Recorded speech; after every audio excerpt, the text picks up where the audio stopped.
தன்னார்வ இளைஞர்கள் அமைப்பால் செம்மணி புதைகுழி தொடர்பாக சர்வதேச விசாரணை செய்யப்பட வேண்டும் என வலியுறுத்தி தற்போது 2 நாட்களாக நாங்கள் இந்த கவனஈர்ப்பு போராட்டத்தை நடாத்தி வருகின்றோம். நாளைய தினம் 3வது நாள் மாபெரும் கவனஈர்ப்பு போராட்டமாக இந்த போராட்டம் இடம்பெற இருக்கின்றது. இந்த போராட்டத்தின் அடிப்படையானது இந்த செம்மணி பகுதியில் சித்துப்பாத்தி இந்து மயானத்தில் ஒரு கொட்டகை அமைப்பதற்காக கிடங்குகள் வெட்டிய போது வெளிவந்த எலும்புக்கூடுகள் தற்போது வரைக்கும் 19 எலும்புக்கூடுகள் வெளிவந்திருக்கின்றன. அதிலே 3 எலும்புக்கூடுகள் சிறு பராயத்திற்குரிய எலும்புக்கூடுகள் என்றும் மிகுதி 16 வயது முதிர்ந்தவர்களுடைய எலும்புக்கூடு என்றும் இதுவரைக்கும் சொல்லப்படுகின்றது. ஆனால் அது எந்த காலப்பகுதிக்குரியவை என்பது இதுவரைக்கும் சொல்லப்படவில்லை.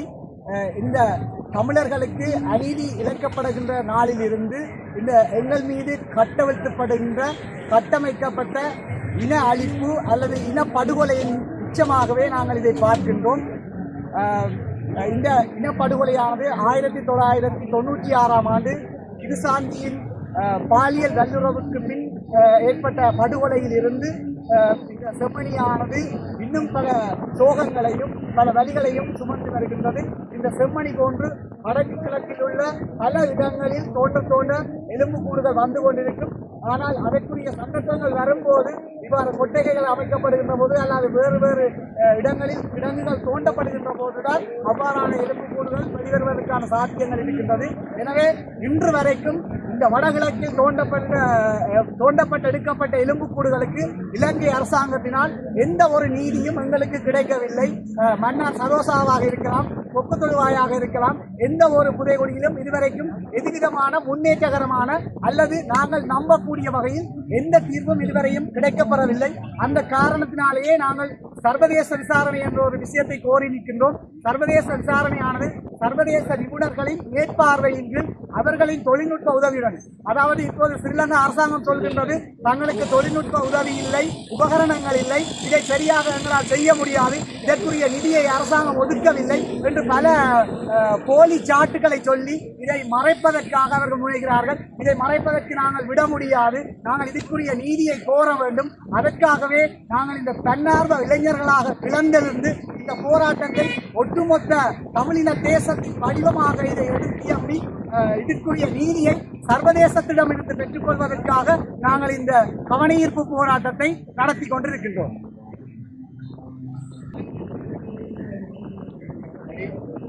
வணக்கம்.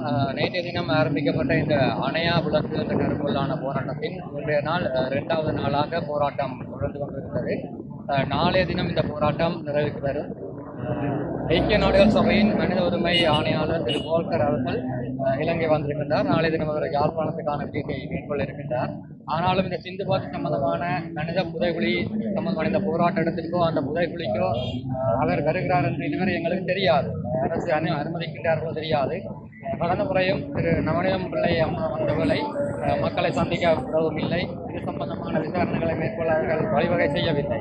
இதே போல கடந்த காலங்களில் மன்னர் சரோசா புதைகுழியில் கண்டெடுக்கப்பட்ட எலும்புக்கூடுகள் தற்போது வரை நீதிமன்றத்திலேயே வைக்கப்பட்டுள்ளது. இதற்கான காரணங்களாக அதற்கான அந்த அந்த கார்பன் பரிசோதனை அமெரிக்கா செய்ய வேண்டும். ஆனால் அதுக்கு போதிய நிதி இல்லை என்ற காரணத்தால் அந்த தோண்டி எடுக்கப்பட்ட எலும்புக்கூடுகள் தற்போது வரை நீதிமன்றத்திலே தேங்கி காணப்படுகின்றன. இதற்கான ஒரு சரியான ஒரு வழிமுறையை இந்த சர்வதேச நாடுகளுக்கு வழங்கி வைக்க வேண்டும். ஏன்னு சொன்னால் உள்நாட்டு பொறுமுறையை நம்புகிற அளவுக்கு இங்கே தமிழ் மக்கள் இல்லை.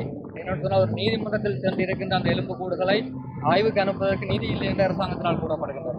அதே போலத்தான் இந்த சிந்துபாத்தியின் தோண்டப்படும், நீதிமன்றத்தில் கொண்டே வைப்பார்கள், நிதி இல்லை என்று சொல்லி எங்கே முடக்கப்படும், அந்த கதை அப்படியே மூடி பாதுகாக்கப்படும் அரசால். எனவே சர்வதேச வகையிலான நிதி ஒழுங்கமைப்பு சர்வதேச விசாரணையை மேற்கொண்டு இதற்கான சரியான தீர்வினை வழங்க வேண்டியது சர்வதேசத்தின் கடமை என்று நாங்கள் இதை கேட்டுக்கொள்கின்றோம். முக்கியமாக இந்த மயானத்தில் மட்டுமல்ல எலும்புக்கூடுகள், ஏற்கனவே கிருசாந்தியின் எலும்புக்கூடுகள் கண்டெடுக்கப்பட்ட இடம் இந்த வீதிக்கு அங்கால் எதிராக இருக்கின்ற பகுதியில் கண்டெடுக்கப்பட்டது. அதே போல எங்களுடைய கோட்டைக்கு பின்னக்கு இருக்கின்ற பகுதிகளிலும் எலும்புக்கூடுகள் கண்டெடுக்கப்பட்டது.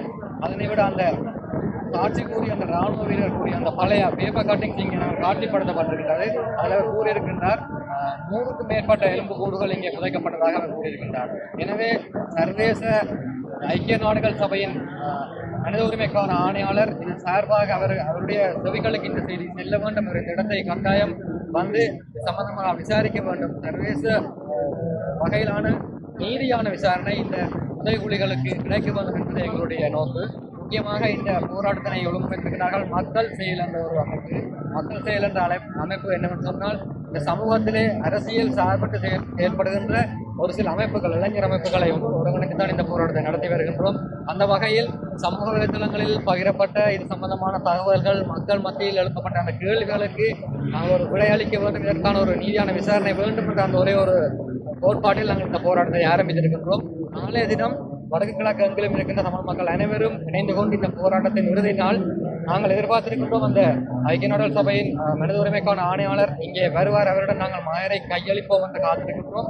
அவர் இங்கே வருகை தராத விடத்து ஐக்கிய நாடுகள் சபையினுடைய யாரோ ஒரு பிரதிநிதி ஊடாக அந்த மனிதரை நாங்கள் கையளிக்க தயாராக இருக்கின்றோம்.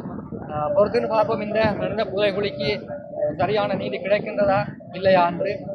நீதி கிடைக்காவுடனும் தமிழ் மக்களுக்காக குரல் கொடுக்க வேண்டியது எங்கள் அனைவரிடம் தலையாத கடமை. எனவே நாளைய தினம் இடம்பெறுகின்ற போராட்டத்திற்கு தமிழ் மக்கள் அனைவரும் கட்சி பேதமின்றி இன மத உணர்வுகளை நீங்கள் உங்களுடைய இன ரீதியான உணர்வை மட்டும் கடைபிடித்து இந்த இடத்துக்கு வந்து இந்த போராட்டத்திற்கு பெரும் ஆதரவை வழங்குமாறு கேட்டுக்கொள்கிறோம்.